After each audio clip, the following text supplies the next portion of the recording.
आज की कहानी है आखिरी हिला। यद्यपि मेरी स्मरण शक्ति पृथ्वी के इतिहास की सारी स्मरणीय तारीखें भूल गई, वह तारीखें जिन्हें रातों को जागकर और मस्तिष्क को खपाकर याद किया था, मगर विवाह की तिथि समतल भूमि में एक स्तंभ की भांति अटल है। ना भूलता हूं, ना भूल सकता हूं। उससे पहले और पीछे की सारी घटनाएं दिल में मिट गई, उनका निशान तक बाकी नहीं। वह सारी अनेकता एक एकता में मिश्रित हो गई है और वह मेरे विवाह की तिथि है। चाहता हूं उसे भूल जाऊं, मगर जिस तिथि का नित्य प्रति सुमिरन किया जाता हो वह कैसे भूल जाए। नित्य प्रति सुमिरन क्यों करता हूं, यह उस विपत्ति मारे से पूछिए जिसे भगवत भजन के सिवा जीवन के उद्धार का कोई आधार न रहा हो। लेकिन क्या मैं वैवाहिक जीवन से इसलिए भागता हूं कि मुझ में रसिकता का अभाव है और मैं कोमल वर्ग की मोहिनी शक्ति से निर्लिप्त हूं और अनासक्ति का पद प्राप्त कर चुका हूं? क्या मैं नहीं चाहता हूं कि जब मैं सैर करने निकलूं तो रिद्वेश्वरी भी मेरे साथ विराजमान हो? विलास वस्तुओं की दुकानों पर उनके साथ जाकर थोड़ी देर के लिए रसमय आग्रह का आनंद उठाऊं। मैं उस गर्व और आनंद और महत्व का अनुभव कर सकता हूं जो मेरे अन्य भाइयों की भांति मेरे हृदय में भी आंदोलित होगा, लेकिन मेरे भाग्य में वह खुशियां, वह रंगरेलियां नहीं है। क्योंकि चित्र का दूसरा पक्ष भी तो देखता हूं। एक पक्ष जितना ही मोहक और आकर्षक है, दूसरा उतना ही हृदय विदारक और भयंकर। शाम हुई और आप बदनसीब बच्चे को गोद में लिए तेल या ईंधन की दुकान पर खड़े हैं। अंधेरा हुआ और आप आटे की पोटली बगल में दबाए गलियों में यूं कदम बढ़ाए हुए निकल जाते हैं मानो चोरी की है। सूर्य निकला और बालकों को गोद में लिए होम्योपैथ डॉक्टर के दुकान में टूटी कुर्सी पर आरूढ़ है। किसी खोचे वाले की रसीली आवाज सुनकर बालक ने गगन भेदी विलाप आरंभ किया और आपके प्राण सूखे। ऐसे बापों को भी देखा है जो दफ्तर से लौटते हुए पैसे दो पैसे की मूंगफली या रेवड़ियां लेकर लज्जास्पद शीघ्रता के साथ मुंह में रखते चले जाते हैं कि घर पहुंचते पहुंचते बालकों के आक्रमण से पहले ही यह पदार्थ समाप्त हो जाए। कितना निराशजनक होता है यह दृश्य जब देखता हूं कि मेले में बच्चा किसी खिलौने की दुकान के सामने मचल रहा है और पिता महोदय ऋषियों की सी विद्वता के साथ उनकी क्षणभंगुरता का राग अलाप रहे हैं। चित्र का पहला रुख तो मेरे लिए एक मदन स्वप्न है, दूसरा रुख एक भयंकर सत्य। इस सत्य के सामने मेरी सारी रसिकता अंतर्धान हो जाती है। मेरी सारी मौलिकता, सारी रचनाशीलता इसी दाम्पत्य के फंदों से बचने में प्रयुक्त हुई है। जानता हूं कि जाल के नीचे जाना है, मगर जाल जितना ही रंगीन और ग्राहक है, दाना उतना ही घातक और विषैला। इस जाल में पक्षियों को तड़पते और फड़फड़ाते देखता हूं और फिर भी जाल पर जा बैठता हूं। लेकिन इधर कुछ दिनों से श्रीमती जी ने अविश्रांत रूप से आग्रह करना शुरू किया कि मुझे बुला लो। पहले जब छुट्टियों में जाता था तो मेरे केवल कहाँ चलोगी कह देना उनकी चित्त शांति के लिए काफी होता था। फिर मैंने झंझट है कहकर उन्हें तसल्ली देनी शुरू की। इसके बाद गृहस्थ जीवन की असुविधाओं से डराया, किंतु अब कुछ दिनों से उनका अविश्वास बढ़ता जाता है। अब मैंने छुट्टियों में भी उनके आग्रह के भय से घर जाना बंद कर दिया है कि कहीं वह मेरे साथ ना चल खड़ी हो, और नाना प्रकार के बहानों से उन्हें आशंकित करता रहता हूँ। मेरा पहला बहाना पत्र संपादकों के जीवन की कहानियों के विषय में था। कभी 12 बजे रात को सोना नसीब होता है, कभी रात जगना करना पड़ता है, सारा दिन गली गली ठोकरें खानी पड़ती है। इस तरह तुर्रा यह है कि हमेशा सिर पर नंगी तलवार लटकती रहती है। न जाने कब गिरफ्तार हो जाऊं, कब जमानत तलब हो जाए। खुफिया पुलिस की एक फौज हमेशा पीछे पड़ी रहती है। कभी बाजार में निकल जाता हूं तो लोग उंगलियां उठाकर कहते हैं, वह जा रहा है अखबार वाला। मानो संसार में जितनी दैविक, आधी दैविक, भौतिक, आधी भौतिक बाधाएं हैं, उनका उत्तरदायी मैं हूं। मानो मेरा मस्तिष्क झूठी खबरें गढ़ने का कार्यालय है। सारा दिन अफसरों की सलामी और पुलिस की खुशामद में गुजर जाता है। कांस्टेबलों को देखा और प्राण पीड़ा होने लगी। मेरा तो यह हालत है और हुक्काम है कि मेरी सूरत से कांपते हैं। एक दिन दुर्भाग्यवश एक अंग्रेज के बंगले की तरफ जा निकला। साहब ने पूछा, क्या काम करता है? मैंने गर्व के साथ कहा, पत्र का संपादक हूँ। साहब तुरंत अंदर घुस गए और कपाट मुद्रित कर लिए। फिर मैंने मेम साहब और बाबा लोगों को खिड़कियों से झांकते देखा, मानो कोई भयंकर जंतु है। एक बार रेलगाड़ी में सफर कर रहा था, साथ और भी कई मित्र थे, इसलिए अपने पद का सम्मान निभाने के लिए सेकंड क्लास का टिकट लेना पड़ा। गाड़ी में बैठा तो एक साहब ने मेरे सूटकेस पर मेरा नाम और पेशा देखते ही तुरंत अपना संदूक खोला और रिवॉल्वर निकालकर मेरे सामने गोलियां भरी, जिसमें मुझे मालूम हो जाए कि वह मुझसे सचेत है। मैंने देवी जी से अपनी आर्थिक कठिनाइयों की कभी चर्चा नहीं की, क्योंकि मैं रमणियों के सामने यह जिक्र करना अपनी मर्यादा के विरुद्ध समझता हूँ। हालांकि मैं वह चर्चा करता तो देवी जी की दया का पात्र अवश्य बन जाता। मुझे विश्वास था कि श्रीमती जी फिर यह आने का नाम न लेंगी, मगर यह मेरा भ्रम था। उनके आग्रह पूर्ववत होते रहे। तब मैंने दूसरा बहाना सोचा। शहर बीमारियों के अड्डे है। हर एक खाने पीने की चीज में विष की शंका। दूध में विष, घी में विष, फलों में विष, शाक भाजी में विष, हवा में विष, पानी में विष। यह मनुष्य का जीवन पानी की लकीर है, जिसे आज देखो वह कल गायब। अच्छे खासे बैठे हैं, हृदय की गति बंद हो गई। घर से सैर को निकले, मोटर से टकराकर सुरपुर की राह ली। अगर कोई शाम को सांगोपांग घर आ जाए तो उसे भाग्यवान समझो। मच्छर की आवाज कान में आई, दिल बैठा, मक्खी नजर आई और हाथ पांव फूले। चूहा बिल से निकला और जान निकल गई। जिधर देखिए यमराज की अमलदारी है। अगर मोटर और ट्राम से बचकर आ गए तब मच्छर और मक्खी के शिकार हुए। बस यही समझ लो कि मौत हर दम सिर पर खेलती रहती है। रात भर मच्छरों से लड़ता हूँ, दिन भर मक्खियों से। नन्ही सी जान को किन किन दुश्मनों से बचाऊं। सांस भी मुश्किल से लेता हूँ कि कहीं शय के कीटाणु फेफड़े में ना पहुंच जाए। देवी जी को फिर भी मुझ पर विश्वास न आया। दूसरे पत्र में भी वही आरजू थी। लिखा था, तुम्हारे पत्र ने एक और चिंता बढ़ा दी। अब प्रतिदिन पत्र लिखा करना। नहीं, मैं एक ना सुनूंगी और सीधे चली आऊंगी। मैंने दिल में कहा, चलो सस्ते छूटे। मगर यह खटका लगा हुआ था कि न जाने कब उन्हें शहर आने की सनक सवार हो जाए। इसलिए मैंने तीसरा बहाना सोच निकाला। यहाँ मित्रों के मारे नाको दम रहता है। आकर बैठ जाते हैं तो उठने का नाम भी नहीं लेते, मानो अपना घर बेच आए हैं। अगर घर से टल जाओ तो आकर बेधड़क कमरे में बैठ जाते हैं और नौकर से जो चीज चाहते हैं उधार मंगवा लेते हैं। देना मुझे पड़ता है। कुछ लोग तो हफ्तों पड़े रहते हैं।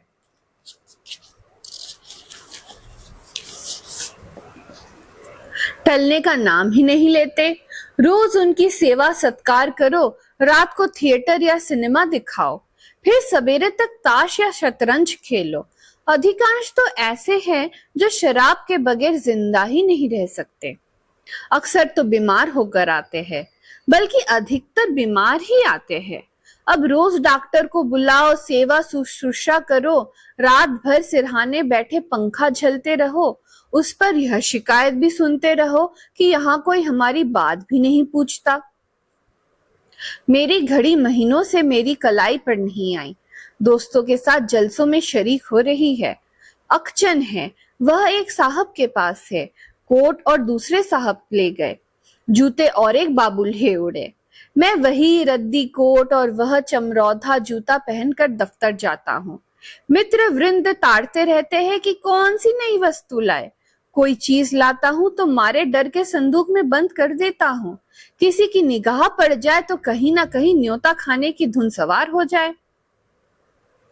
पहले तारीख को वेतन मिलता है तो चोरों की तरह दबे पांव घर आता हूँ कि कहीं कोई महाशय रुपयों की प्रतीक्षा में द्वार पर धरना जमाए ना बैठा हो।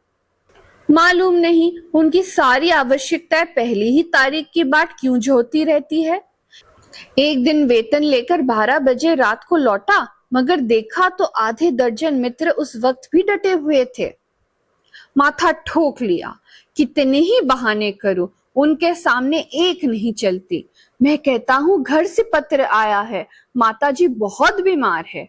जवाब देते हैं, अजी बूढ़े इतनी जल्दी नहीं मरते, मरना ही होता तो इतने दिन जीवित क्यों रहती। देख लेना 2-4 दिन में अच्छी हो जाएंगी, और अगर मर भी जाए तो वृद्ध जनों की मृत्यु का शोक ही क्या, वह तो और खुशी की बात है। कहता हूं लगान का बड़ा तकाजा हो रहा है। जवाब मिलता है, आजकल लगान तो बंद हो ही रहा है, लगान देने की जरूरत ही नहीं है। अगर किसी संस्कार का बहाना करता हूं तो फरमाते हैं, तुम भी विचित्र जीव हो, इन कुप्रथाओं की लकीर पीटना तुम्हारी शान के खिलाफ है। अगर तुम उनका मूलोच्छेदन करोगे तो वह लोग क्या आकाश से आवेंगे।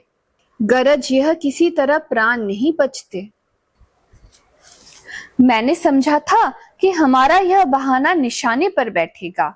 ऐसे घर में कौन रमणीय रहना पसंद करेगी जो मित्रों पर ही अर्पित हो गया हो। किंतु मुझे फिर भ्रम हुआ, उत्तर में फिर वही आग्रह था।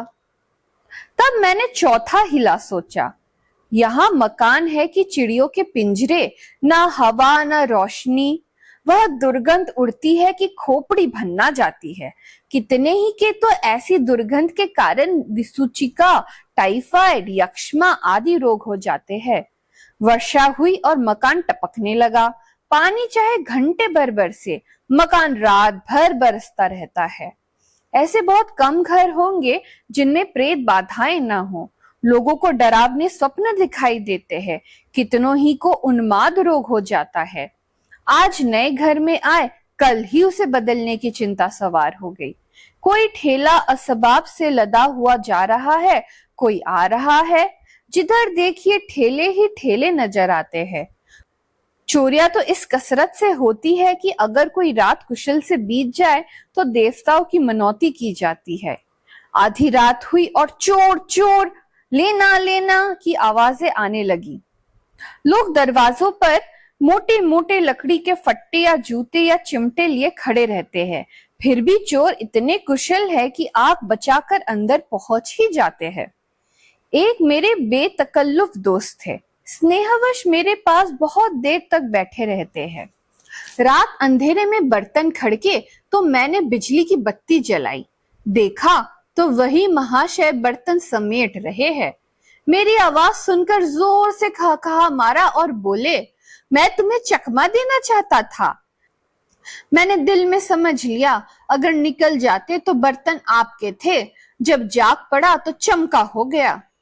घर में आए कैसे थे यह रहस्य है। कदाचित रात को ताश खेल कर चले तो बाहर जाने के बदले नीचे अंधेरी कोठरी में छिप गए। एक दिन एक महाशय मुझसे पत्र लिखाने आए।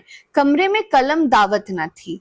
ऊपर के मेरे कमरे से लाने गया, लौटकर आया तो देखा आप गायब है और उनके साथ फाउंटेन पेन भी गायब है। सारांश यह है कि नगर जीवन नरक जीवन से कम दुखदाई नहीं है,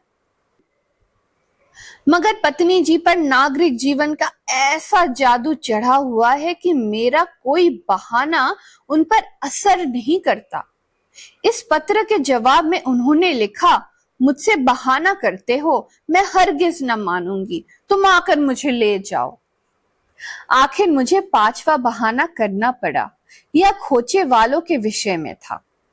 अभी बिस्तर से उठने की नौबत नहीं आई कि कानों में विचित्र आवाजें आने लगी। बाबुल के मीनार के निर्माण के साथ ऐसी निरर्थक आवाजें न आई होंगी। वह खोचे वालों की शब्द क्रीड़ा है। उचित तो यह था, यह खोचे वाले ढोल मजीरे के साथ लोगों को अपनी चीजों की ओर आकर्षित करते, मगर इन औंधी अक्ल वालों को यह कहाँ सूझती है। ऐसे पेशाचिक स्वर निकालते हैं कि सुनने वालों के रोए खड़े हो जाते हैं। बच्चे माँ की गोद में चिमट जाते हैं। मैं भी रात को अक्सर चौक पड़ता हूँ। एक दिन तो मेरे पड़ोस में एक दुर्घटना हो गई। 11 बजे थे। कोई महिला बच्चे को दूध पिलाने उठी थी। एकाएक जो किसी खोचे वाले की भयंकर ध्वनि कानों में आई तो चीख मारकर चिल्ला उठी और फिर बेहोश हो गई। महीनों की दवा दारू के बाद अच्छी हुई और अब रात को कानों में रुई डालकर सोती है। ऐसे कृत्य नगरों में नित्य होते रहते हैं। मेरे ही मित्रों में कई ऐसे हैं जो अपनी स्त्रियों को घर से लाए, मगर बेचारियां दूसरे ही दिन इन आवाजों से भयभीत होकर लौट गई।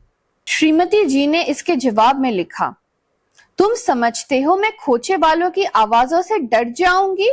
यहाँ गीदड़ों का हौवाना और उल्लुओं का चीखना सुनकर तो डरती नहीं, खोचे वालों से क्या डरूंगी? अंत में मुझे एक ऐसा बहाना सूझा जिसकी सफलता का मुझे पूरा विश्वास था।